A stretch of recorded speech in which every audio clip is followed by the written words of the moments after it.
क्रांति की जमीन नंदीग्राम में किसान नेता नई क्रांति का बीज बो रहे हैं। संदेश सीधा, वोट चाहे जिसको भी दो, लेकिन हारने वाली पार्टी बीजेपी ही हो। बंगाल के सियासी घमासान में किसान आंदोलन की एंट्री बंगाल में बीजेपी की परेशानी बढ़ा सकती है। किसानों की महापंचायत का सीधा मकसद क्या बंगाल में बीजेपी का चुनावी खेल खराब करना है? आइए देखिए इस पर यह खास रिपोर्ट।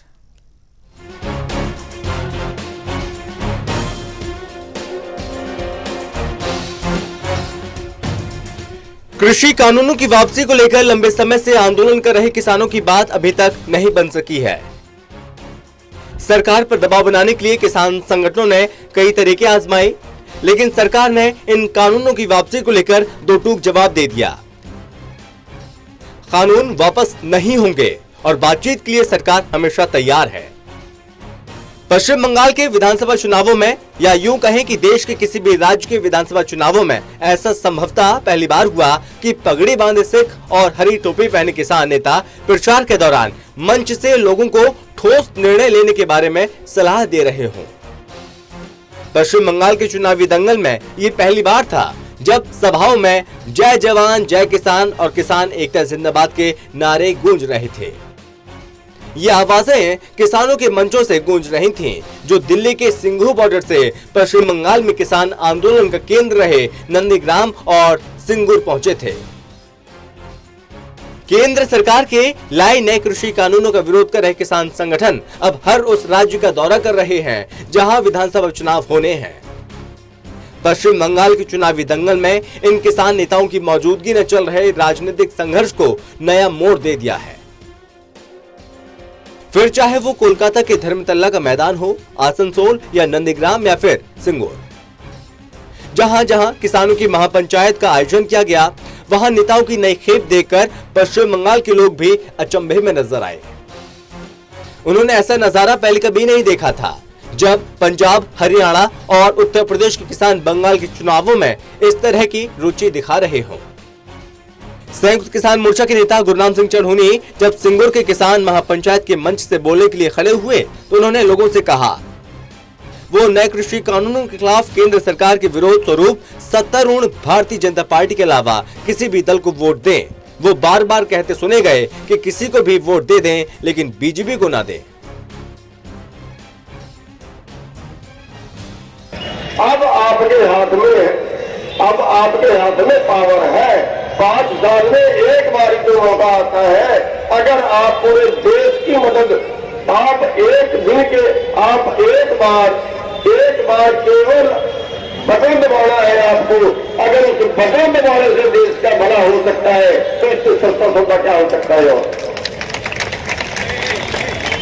हम ये कहने नहीं आए कि किसको वोट देना है, हम ये कह रहे हैं जो बीजेपी को हरा सकता है, कोई हो जो बीजेपी को हरा सकता है उसको वोट डालना है, तो बीजेपी से जान छुड़वा लो।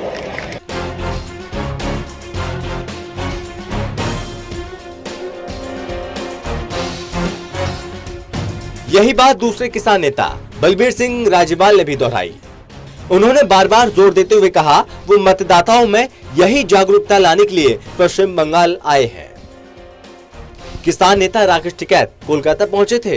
कोलकाता पहुंचने से पहले उन्होंने तृणमूल कांग्रेस के नेता और राज्य की मुख्यमंत्री ममता बनर्जी को आई चोट के प्रति अपनी सहानुभूति व्यक्त की थी और कहा था सबको ममता का साथ देना चाहिए। उनके इस बयान से ही स्पष्ट संकेत दिखने लगे थे किसान नेता किसके पक्ष में प्रचार कर रहे हैं। यह सिर्फ संयोग मात्र भी नहीं था कि कोलकाता के हवाई अड्डे पर राकेश टिकैत का स्वागत करने तृणमूल कांग्रेस के सांसद डोला सेन खुद पहुंची थे।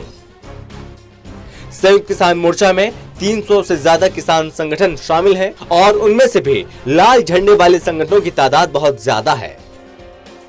ऐसे में जब वाम मोर्चा ने कांग्रेस पार्टी और इंडियन सेक्युलर फ्रंट के साथ मिलकर गठबंधन किया तो ऐसे में टिकैत के बयान से उनके खेमे में बेचैनी बढ़ गई। हालांकि किसानों के झंडों के अलावा महापंचायत में किसी भी राजनीतिक दल का झंडा नजर नहीं आ रहा है, लेकिन किसान नेताओं के हाव भाव और उनके भाषणों से साफ समझ आ रहा है कि वो इन चुनावों में किसे समर्थन देने के लिए इशारा कर रहे हैं। हमारी लड़ाई हो रही, वो बात नहीं माननी, उनके लिए प्रचार करेंगे कि बीजेपी को वोट दो। हम तो मना करेंगे कि उन्हें वोट मत देना। हम ठग लिए, पूरा देश उन्होंने ठग लिया। हमें पता चला कि सरकार यहाँ पर आ रही, दिल्ली सरकार, तो उसको ढूंढने है, यहाँ मिली नहीं। अगर कहीं मिले तो हमें बट दे दियो। सो कहाँ है? इस दिन संयुक्त मोर्चा तय करेगा। अब की बार पार्लियामेंट पे नई मंडी खुल गई, वहाँ पूरा एमएसपी पे भाव बिकेगा। अगला टारगेट पार्लियामेंट पे होगा। कान खोल के दिल्ली सुन ले। जब भी अरे और ट्रैक्टर को रोकता था कोई, दिल्ली में जाने से ट्रैक्टर कौन रोकेगा? जा गया दिल्ली में ट्रैक्टर, फिर जाएंगे। बता दें कि नंदीग्राम और सिंगूर पश्चिम बंगाल के वो इलाके हैं जहां से तृणमूल कांग्रेस और खासतौर पर ममता बनर्जी का राज्य की राजनीति में जोरदार उदय हुआ था, और वो भी किसानों के संघर्ष का नेतृत्व करके। ये वो इलाके भी हैं जिनके बारे में कहा जाता है कि जहां से पश्चिम बंगाल की राजनीति में 34 सालों तक हावी रहने वाले वाम मोर्चे का पतन शुरू हुआ और वर्ष 2011 में उन्हें सत्ता गंवानी पड़ी थी। अब अगर किसान आंदोलन का जरा भी असर बंगाल में देखने को मिला तो बीजेपी को नुकसान उठाना पड़ सकता है। Special desk, total TV.